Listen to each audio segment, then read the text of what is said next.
Good morning, everyone. Let's sit down, have a nice cup of coffee.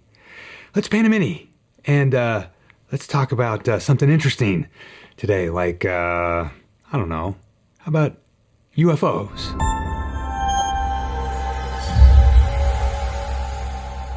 Greetings, good humans, and welcome to Tabletop Alchemy, where sometimes it's a weird hair day, and it's coffee day, and sometimes we just, chill out and we paint another couple of hours on a mini we've been working on for weeks at 2-hour intervals. And, we thank our patrons for supporting such laid-back chats during hobby time.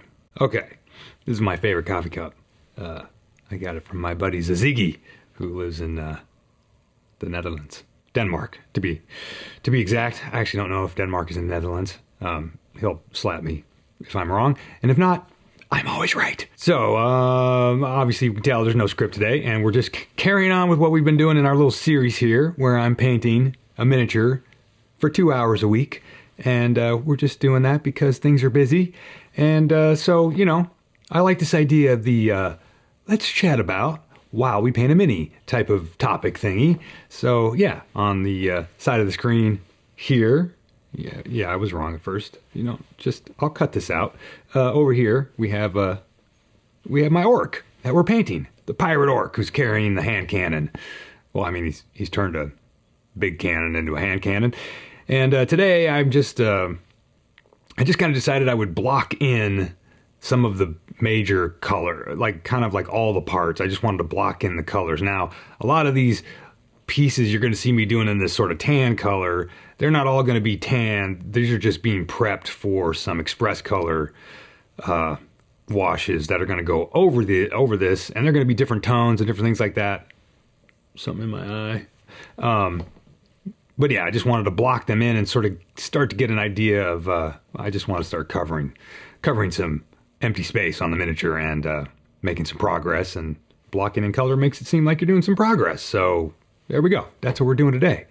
And I thought, while I'm painting the orc there, we could chat about, I'm very curious to see what you think of the whole UFO, UAP, NHI, which is the new term being thrown around in the UFO community, non-human intelligence. The whole thing, the whole genre of conspiracy theory and anecdotes and experiencers' accounts and things like that. I'm just curious. I'm curious what you guys think about it all. I guess the term for what I am is hopeful skeptic, I suppose. I'm pretty skeptical about all of this stuff, but I do find it endlessly entertaining, and I kind of watch a lot of the interviews with a lot of these people and stuff. On one hand, it's there's just no physical evidence, which is what I want to see. Most people want to see, and I don't know. I've been watching this stuff for years, so there may never be physical evidence, or even when there is, maybe we won't even buy it then. At this point, the way that the media has done stuff. And when I say the media, I don't mean like standard media. I mean like YouTube and stuff. Like, the media has, sort of conditioned us into this whole, like, this is fake and that's not fake, and I say it's fake and you're fake, and we won't even know, probably, or we won't even believe it at this point. If someone came out, was like, someone in an official capacity was like, here's proof. I'm going to take you on a tour through Hangar 18 and, down in Area 51 and look at all the stuff, and most of us would probably be like, that's AI video, that's nonsense. It's like, how would we even know now? I don't know. I just find the whole thing fascinating. But there's all kinds of things in this realm that I find fascinating. And I think it's a realm that's ripe for storytelling. There's just some cool things to riff on what different people are talking about stuff. Now, I have a couple of favorite sort of individuals in this whole UFO, UAP scheme that's out there and in the YouTubes, in the, pseudo news channels and all that stuff. One of my favorites is actually Dr. Diana Walsh Pasulka. Her interviews are pretty fantastic, and she's a religious scholar So she studies religions, and she actually wrote a book. She's written multiple books at this point, but I actually saw her interviewed on like the Lex Friedman podcast. And then of course she started doing the rounds. You know, she went to Joe Rogan and Danny Jones and all this stuff, to promote her first book, which was American Cosmic, which I actually purchased and read. And, I've read her second book now, and, it's very interesting. She got into the UAP UFO topic through her religious studies.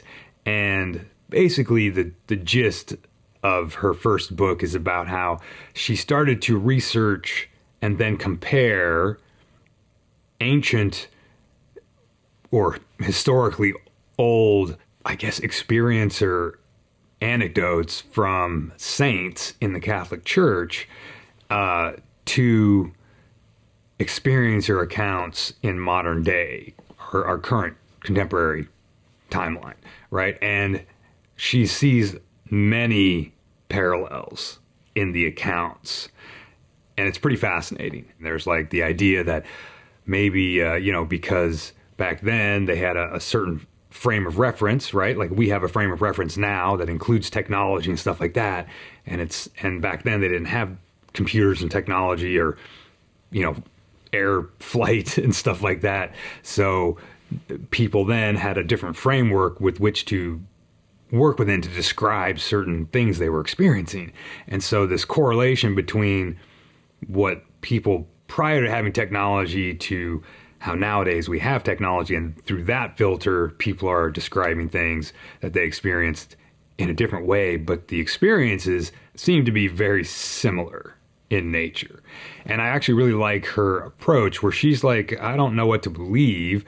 I don't know what is going on. I'm just trying to document it, right?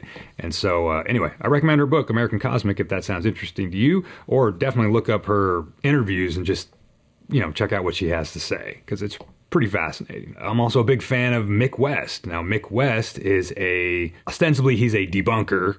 There's a website where a lot of other people that are skeptics or whatever, debunkers, that do mathematical, scientific debunking of, or, I don't think they set out to, he's not like like an ornery debunker. He would accept that there was something strange if there's actually something strange. But to date, he's actually been able to sort of debunk almost everything that's out there, including most of the government released UFO videos. So I find that very interesting as well. And there's a lot of people that get upset on both sides and blah, blah, blah. And anyway, but I just find it all fascinating. Now there's this whole storyline, but now there's like a whole shift in initially it was like UFOs come from another planet. It's aliens. It's little gray aliens that are flying here in spaceships or time warping. And then it was like, Bob Lazar's story came up, and it's like, then it was all about gravity drives and, things like traveling by bending gravity and time and stuff like that. And now it's like even shifted even more into this realm of, these are possibly non-human intelligence that's visiting us from another dimension. It's all fun stuff, man. It's all a Spielberg movie. It's awesome. I really enjoy it. Yeah, would I love there to be other things out there that are trippy and weird? Would I love to be in a Spielberg movie? That's basically the question we're all asking ourselves, right? My answer is yes. I'd love to be in a Spielberg movie.